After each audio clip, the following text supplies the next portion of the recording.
at huli nating pagkikita. Okay ba yon? Sabihin mo sa kasama mo ngayon, kahit matagal na sa church yan, sabihin mo sa kanya, kita-kits tayo uli, ha? Okay. Pero hindi pa naman tayo patapos. Okay? So, winelcome namin kayo. So, gusto niyo pa ba? Dadako na tayo sa word. Alam ko, excited kayo. Excited ba kayo? Okay. So, anong ano natin ngayon? Anong event? Anong title ng event natin ngayon? Anong tambak? Sinong tambak? Sa Biyernes pa tambakan yung Cavaliers. Hindi pa ngayon. Okay, yan. Comeback is real. Okay, misa pa. Sabay-sabay tayo. 1, 2, 3, go! Okay. Para lalo pa nating mas maintindihan ano ba talaga ibig sabihin nun. Kanina yung tatlong itlog, yung tatlong dito kanina, nag-spoken words dito kanina, doon umiigot yung kanilang tema. So, we believe yung mga failures sa buhay natin, no? Yung mga setbacks natin, ito yung platform for our comebacks. So, ayun. So, minsan pa, ready natin yung mga sarili natin. Ngayon po ay dadako tayo sa salita ng Diyos. Sabihin mo sa katabi mo, wag ka muna maingay, makikinig ako. Okay? Wag ka muna mag-Facebook, makikinig ako. Makinig ka muna, wag ka muna mag-Facebook. Pwede ba yan? So, ngayon po, tinatawag ako ang ating pastor, Pastor Dennis Espiritu. Palakpakan natin si Lord. Yeah. Akala ko kay drama. Tutula sana ako eh. Ako po ay may tula. Mahabang mahaba. Ako po uupo, tapos na po. Okay, bago tayo magsimula, video lang ako, maiksi lang, bago simulan yung ano. Pakitingin natin. Sandali lang to para dun sa message natin. Introduction. What effect did it have, though, being rejected? I think we have to get used to it. We're not that good, even today. So I applied jobs for 30 times, got rejected. I went for a police, they said, no, you're not good. I went to even the KFC. When KFC came to China, come to my city, You applied. 24 people went for the job.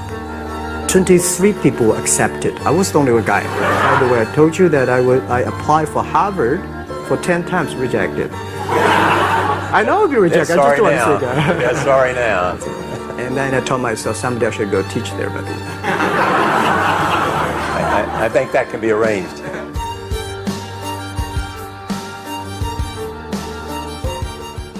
Yan po ay isa sa billionaire po sa China. Sino pangalan nun? Hindi nyo kilala, no? Sino po yan? Okay, alam niyo po, yan po kung pag-uusapan po ang kabiguan, failure, mistake, hindi po mabilang. Si Jack Ma po yun, no? Yun po isang billionaire po. Kaya ini-invite yon sa buong mundo, miikot siya, para magbigay siya ng encouragement sa mga taong nakaranas ng kabiguan, rejection, mistake, na parang nawawala na ng pag-asa. Nagsasalita siya, no? Siya po isa sa billionaire po ito.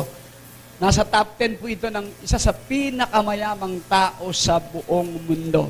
Pero hindi niya nakuha yon sa isang kisap mata. Marami po siyang naranasang kabiguan, marami siyang naranasang failure, mistake, rejection. Ibig sa kinikwento niya, no, sa KFC nag-apply siya, service crew, 24 sila, 23 natanggap, di siya natanggap. Marami po talaga siyang kabiguan. Yung po totoo po, detalyado po ito, at napakarami po niyang mga videos na pinapakita na hindi lang po 30 times siyang nabigo.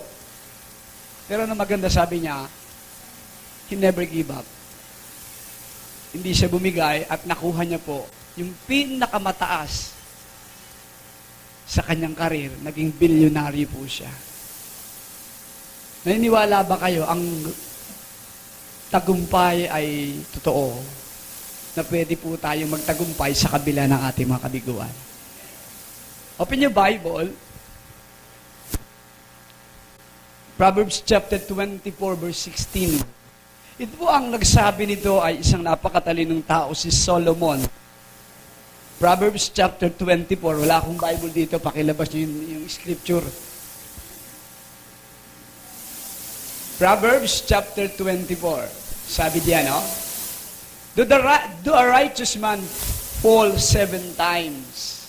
Sabi niya, he will get up, but the wicked will stumble into ruin. Ulitin ko po ulit, ha? The righteous man fall 7 times. He will get up. Sa Tagalog, ang isa raw matuwid na tao, isang anak ng Diyos sa tao, 7 beses mang mabigo, tatayo. Hindi ibig sabihin, pag 8, hindi na. Ibig sabihin lang kasi ng 7 ay perfect number po kasi sa Bible yan eh. Ibig sabihin niya, wala namang bilang ang kabiguan. Hindi naman binibilang yon. Pinapakita lamang na meron pong mga tao na nabibigo, pero nagtatagumpay. The title of my message today ay Getting Back After Failure. Paano ba ako makababalik? Paano ba ako magtatagumpay pagkatapos kong mabigo? Bigyan ko kayo ng sandali lang, 4 na bagay lang to, no? Kasi para maintindihan natin, 4 ways to get back. Tandaan natin, failure is not fatal. Hindi po nakamamatay. Hindi nakamamatay ang kabiguan. Baka akala nyo, pag nabigo na, sa study, sa school, lahat na, mamamatay ka na. Hindi po. It's normal. Lahat ng tao nakararanas ng kabiguan. Second, failure is not permanent. Hindi po siya permanente. Failure is temporal. Pangsamantala lamang. Kaya nga, kung titingnan natin, aming tao, pag nabibigo, akala nila katapusan na ng mundo. May mga tao nagmahal, nabigo, nangyari? Naglingkod kay Lord. Nagmahal, nabigo, nag-aral mabuti. Pwede nating maging stepping stone, yung mga kabiguan, mga natin, para tayo po magtagumpay. 4 na bagay lang, mabilisan lang. Number 1. Ito po. Let the past, ba ako? Let the past stay on the past. Dapat po yung mga kabiguan natin, kinakalimutan natin. Hindi tayo dapat nananatili doon. Sa mga salita po nito, makakarelate kayo, dapat nag-move on tayo. Pakitapik yung katabi mo, sabi mo, mag-move on ka na. May mahal na siyang iba. Tandaan natin, na kapag tayo po ay nabigo sa nakaraan, kalimutan na po natin. Huwag po tayong maging emotional masyado doon sa nakaraan. Sabi ng Bible, sa Philippians chapter 3, verse 15 to 14, Mike, Bible, kinakalimutan ko ang nakaraan. Dapat po kinakalimutan natin. Anumang mga kabiguan natin, may lalabas ba yung scripture? Okay, sabi po ng Bible, lahat ng kabiguan ni Paul, kinalimutan niya. Tayo po as a human being, sabi dyan, brother, I do not consider myself have taken hold of it. But one thing I do, forgetting what is behind. Lahat naman ng tao nabigo. Pero itong ginagawa ni Paul, sabi niya, forgetting what is behind and reaching forward what is ahead. Tandaan natin dapat, past is past. Kalimutan na po natin yung mga nangyari sa ating kabiguan. Kasi pag mahilig tayong alalahanin, pag magkikwento ka sa kaibigan mo, alam mo ba nung 2011, ganito nangyari sa akin, hindi ka makakamubo. Alam mo ba yung crush ko, hindi ako crush. Hindi talaga tayo makaka-move on. Hindi natin makikita talaga yung napakagandang future. Tandaan natin, when we focus on our failures, you miss out the promise of your future. Kapag tayo raw po ay hindi umaalis sa ating mga failure, you miss out the promise of your future. Ang ganda ng future natin eh. Hindi ako nagsabi nito, even si Dr. Jose Rizal, anong sabi niya, ang kabataan ng pag-asa ng bayan. Pero kung titignan mo, pag hindi tayo nakaalis talaga, doon sa mga nangyaring kabiguan sa ating buhay, tandaan nyo, hindi mo makikita yung magandang hinaharap mo. Dapat, ano naman gawin natin? Let the past stay on the past. Hindi mo na maibabalik yon. Tandaan mo, hindi mo na pwedeng burahin ang nakaraan. Pero pwede mong isulat ang iyong hinaharap. Hindi mo na mabubura yun, nangyari na yun eh. Pero yung hinaharap, pwede mong isulat, ikaw ang gagawa ng kwento ng buhay mo. Kaya kung mananatili ka doon sa mga nakaraan mong failure, sa mga nakaraan mong mistake, sa mga nakaraan mong kabiguan, tandaan mo, yung napakagandang future na dapat para sa iyo, hindi mangyayari. Why? Kasi hindi tayo umaalis sa nakaraan. Alis din tayo pag may time. Dapat nag-move on tayo. Hello, kaya ba nating mag-move on? Di ka nakapag-enroll nakaraan, nabigo ka, nag-try ka. Kasi ang dami nyo, si Mac, ang dami niyang ginawa, hindi talaga siya matanggap-tanggap. Almost 30 times siyang nabigo. But to make the story short, makita mo, billionaire po itong taong pinakita ko kanina sa video. Why? Kasi nga umalis siya doon sa nakaraan. Umalis siya doon sa mga failure, sa mga mistake ng kaniyang buhay. Pangalawa po, learn from your mistake and failure.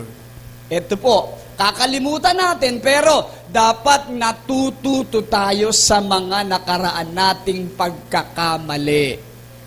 May mga tao hindi natututo eh. Nagkamali na nung una, hindi naman matututunan, uulitin uli.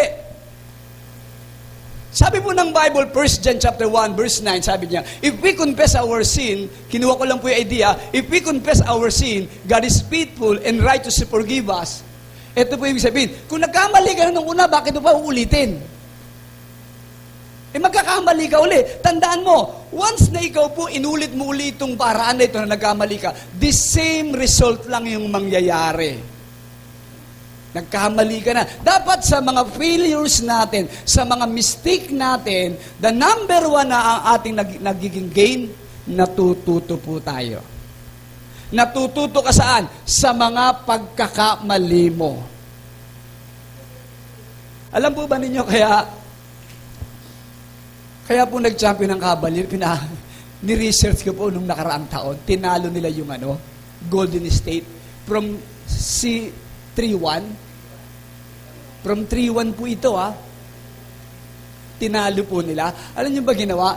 Lahat ng tape nung Cavalier at saka ng Golden State na laban, pinanood po sa mga player yung mga pagkakamali. Talagang yung buong lahat ng laban lang ng elimination, bakit tayo natatalo? Ano ba pagkakamali natin? And then nagkaroon sila ng tinatawag na new game plan. Yung mga mistake nila, ng mga regulation period, yung mga mistake nila ron, hindi po ginawa nila noong finals. Pinanood po ng coach nila. Wala silang ginawa kung dinanood lang ng video ng mga laban nila. Kaya pala, nagkamali tayo dito. Kaya pala. Tapos po hindi nila ginawa. Ang ibig sabihin po nitong learn from your mistake and failure, kinakailangan meron kang new game plan sa buhay mo. Huwag mo nang ulitin yun, nabigo ka na nga doon ginawa mo uli. Huwag mo na uling itry, nabigo ka na nga Kapag ka inulit mo nang inulit, the same result lamang yung mangyayari. Bakit? Kasi nga meron na siyang resulta nung una Uulitin mo lang. Kaya dapat may panibago ka ng plano sa buhay mo. Hindi pwedeng yun at yun pa rin. Tinry mo na nga yun, nabigo ka na nga doon Tandaan po natin, God wants to use your failure and mistake to shape you.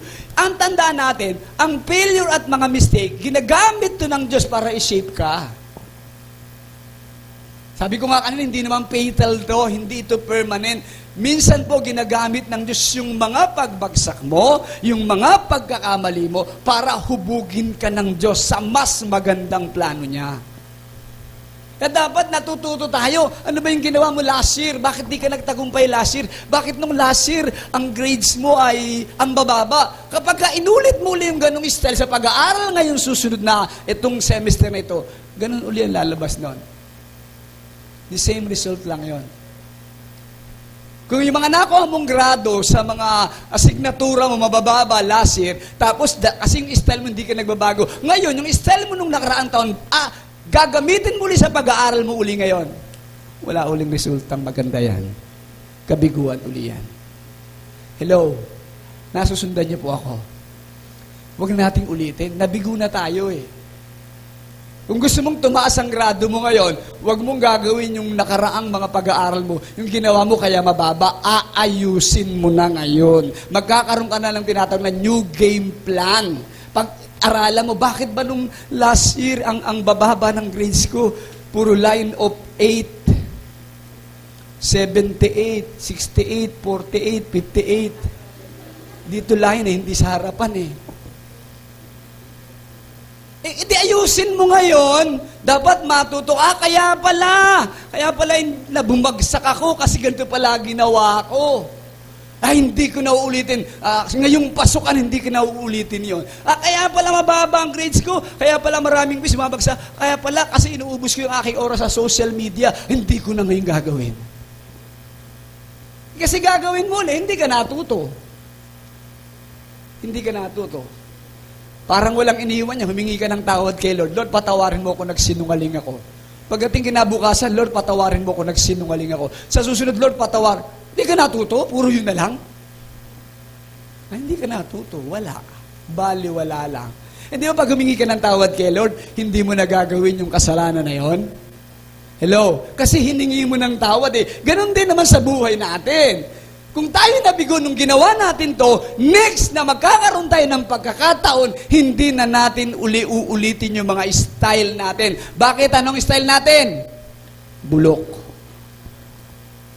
Hindi nga umubre.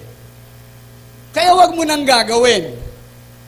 Dapat learn from your mistakes and failure.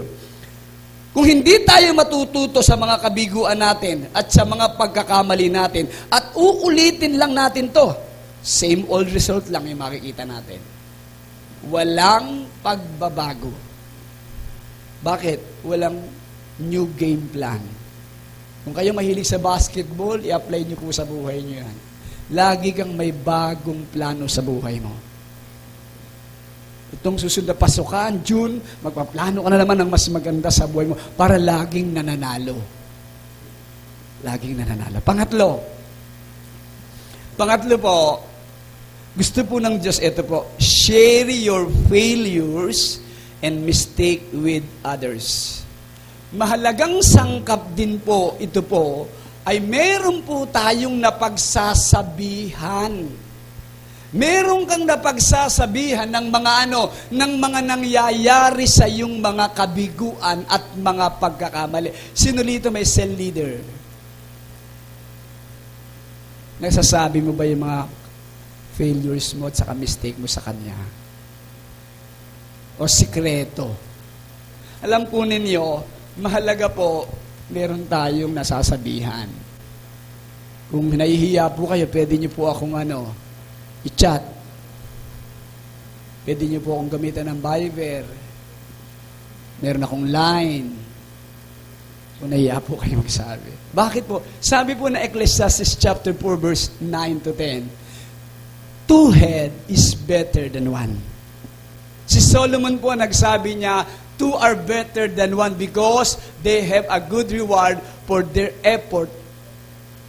Mas maganda yung may kasama ka, pag nabibigo ka, tutulungan ka. Mas maganda yung nasasabihan ka ng problema mo. Mas maganda, alam mo, kuya, cell leader, ito po, hirap na po ako, tulungan mo po ako, hindi ko mapapagtagumpayan itong kasalanan na ito eh. Ito po, dapat meron ka nagsasabihan yan. Kung hindi mo kaya sa pastor, cell leader. Kung hindi mo kaya cell leader, kanino po? Pwede saan? Sa trusted friend mo. Pwede po saan? Sa family mo. Dapat may napagsasabihan ka. Huwag mong kinikimkim, huwag mong sinusolo yung kabiguan, i-share mo rin sa iba. Bakit? Tandaan po ninyo po ito, God puts people in our paths on a purpose. Ang Diyos po naglagay ng tao sa iyo. Hindi lang po dekorasyon taong yan. Hindi lang dekorasyon ng pastor, ang cell leader. Hindi dekorasyon yan. May purpose siya kung bakit nilagay siya ng Diyos. Para pagsabihan mo kung may mga kabiguang kang dumadating. Tanga dapat nagsishare ka eh. Di ba pag nagsisell group po kayo, sometimes may mga sharing, tinatanong ano problema mo. Problema ko po, kuya, pogi problem po eh.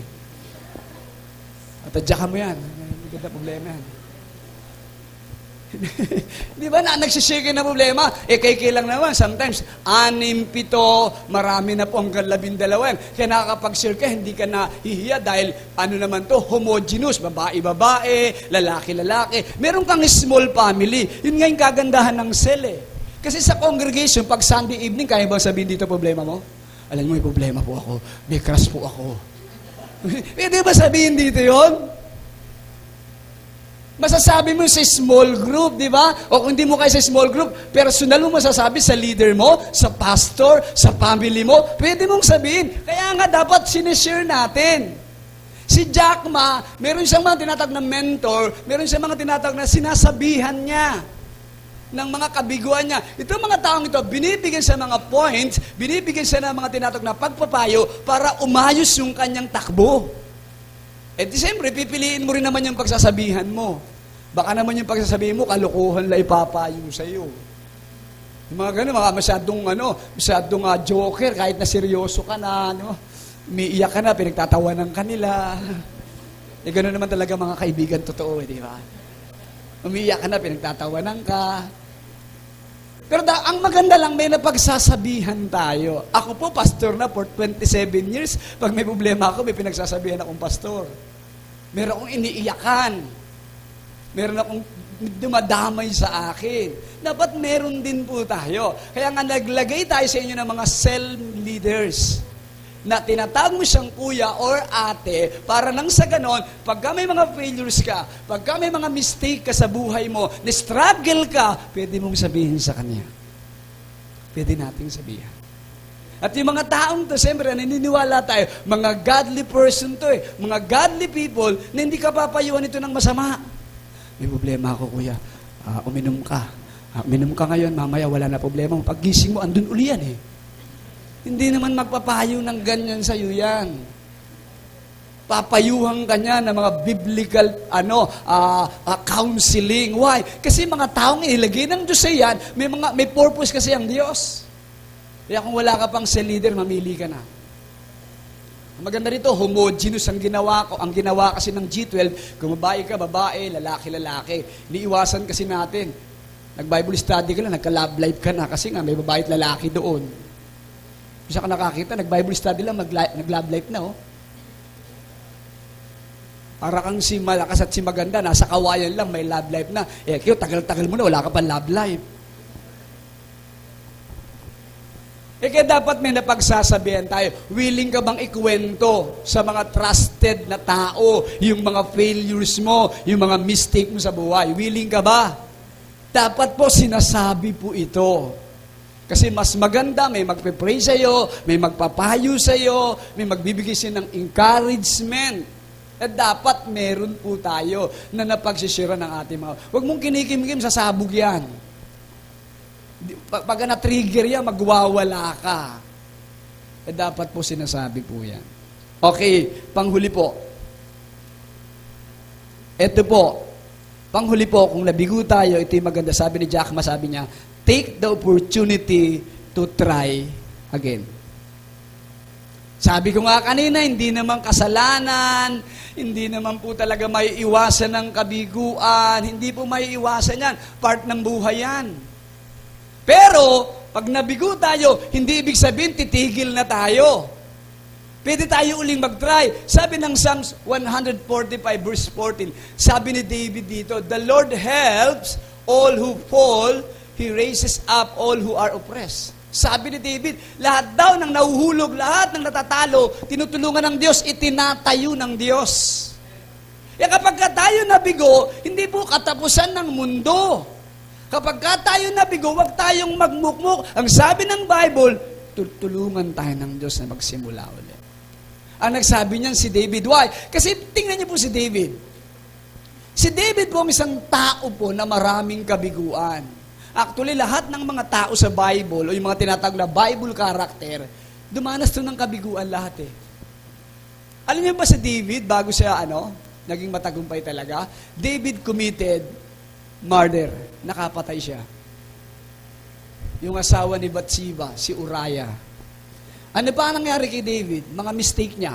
David committed adultery. May asawa siya, nakipag-relationship siya kay Bathsheba. ang naging bunga si Solomon. Ang dami niyang mistake. Ibig sa 2 Samuel, ang dami niyang mistake.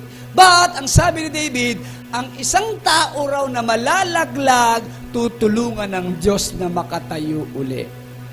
Hindi po ibig sabihin na kapag tayo po ay nalaglag, hindi ibig sabihin pagka tayo nag-failure, hindi ibig sabihin pagka marami tayong nagawang kamalian, ay katapusan na ng mundo sa atin. Hindi pwedeng mag-ihan. Dapat po, mag-try tayo ulit bumalik. Marami akong in-encourage ngayon na nagpa-enroll. Sino po sa inyo hindi nag-aaral? Aral po kayo. Maraming university na mga libre at tuition fee. Nabigo tayo, nabigo nanay mo, hindi ka na pag-aral, titigil ka ba? Kasi pastor, hindi ako kayang pag-aralin ng nanay ko. Titigil ka ba? Hindi ka ba magka-try? Try. Sapagat ang mga taong nabibigo, pag lumapit kay Lord, humingi ng tulong kay Lord, tinutulungan makaahon. The Bible says, di ba? Proverbs chapter 26, di ba, verse 16, 7 beses ka mang mabigo. Pag na kay Lord ka, tatayo at tatayo ka. Kaya yung kabiguan is not final. Hindi ito destiny ng isang Kristiyano. Failure is not our destiny. Failure is a part of process. Bahagi lang to ng proseso ng Diyos kasi inaayos ka niya. May maganda siyang plano sa buhay mo kung magtitiwala ka lang. Pag dumadaan ang mga kabiguan, nag-try ka sa trabaho, hindi ka natanggap, okay lang, apply ulit. Hindi ka natanggap, okay lang, apply ulit. Hindi ka natanggap, okay lang, apply ulit. Makukuha mo ulit. Maniwala tayo ng Diyos. Laging tumutulong sa mga tao na titiwala sa Diyos. Kung may kabiguan tayo, tiwala mo, mabakis niya. Totoo po na pwede tayo bumalik. At sa pangalawang pagbabalik natin, matagumpay tayo. Tayo po natin.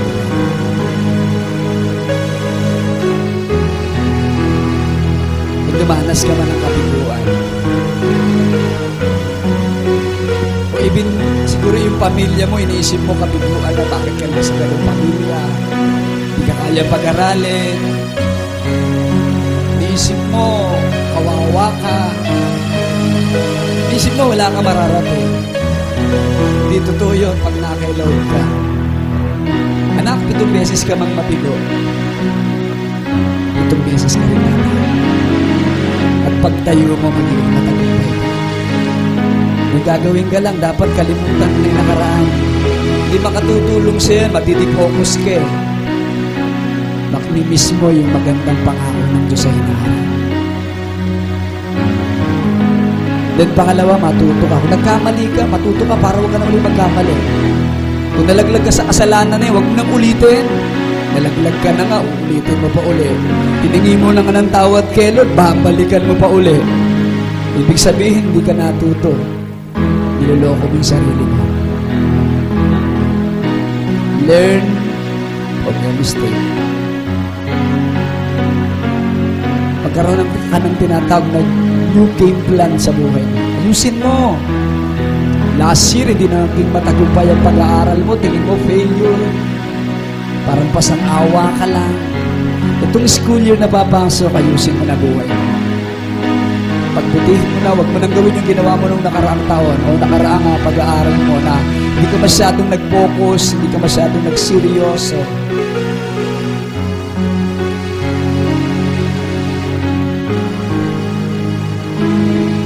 Pangatlo, i-share mo po yung mga kabiguan. Kung may mga kabiguan ka, i-share mo sa mga taong mga trusted person.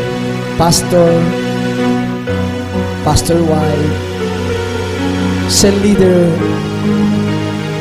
trusted friend, family. Share mo, huwag ka mahiya. Lahat ng tao nakakaranas ng kabiguan. Kahit ako, nag-share ako ng kabiguan ko sa mga pastors na nilagyan ng Diyos sa harap ko. Kaya ka nilagyan ng tao sa harap ko. Kaya ka nilagyan ng leaders. May purpose kasi ang Diyos. Hindi para suluhin mo ang kabiguan. Nandyan sila para tulungan ka. Text mo sila, i-chat mo sila, anong pwede mong gawin. Personal mo silang kausapin. The last but not the least, nabigo tayo, try again. Laban uli, tayo uli, lakad uli, fight! Nag-fight uli. Sabi ng Bible, tinutulungan ng Diyos na makatayo yung mga taong alaglag na nagtitiwala sa Kanya at gusto uling magsimula. Panginoon, narito ang mga anak mo. Ang pag-asa ng bagong baryo, ang pag-asa ng Caloocan, ang pag-asa ng Pilipinas, narito ang future. Kaharap ko mali ng future. Parang hindi ko na makikita yung kanilang tagumpay, Panginoon. Pero naniniwala ako na kahit may dumaan sila sa mga kabiguan, totoo yung sinabi mo. Tatayo at tatayo ang mga kabataan para magtagumpay. Lord, bless this young people, a group of young people, young and amazing. Pagpalain mo sila. Naniniwala ako, Lord, walang lalabas sa luwagan nito. Hindi magpatuloy magtagumpay. Nag-aaral sa college, Lord, itatry nilang maging cum laude. Kung kukuha ng board exam, itatry nilang maging top 10. Kung nag-a-apply ng trabaho, itatry nila, Panginoon, tumaasang posisyon. Di masamang mag-try, Panginoon. Maniwala kami, makasama ka namin sa lahat ng hamon na haharapin ko. Maraming salamat po, Panginoon. Pagpalain mo mga kabataan ito, mga nabigo marahil ang marami sa amin. Bakit hindi ito ang aming final destiny, our destiny, na magtagumpay, Panginoon. Maraming salamat po ng ilang Diyos. All glory praises in Jesus' name. We shout. Amen at amen. God bless.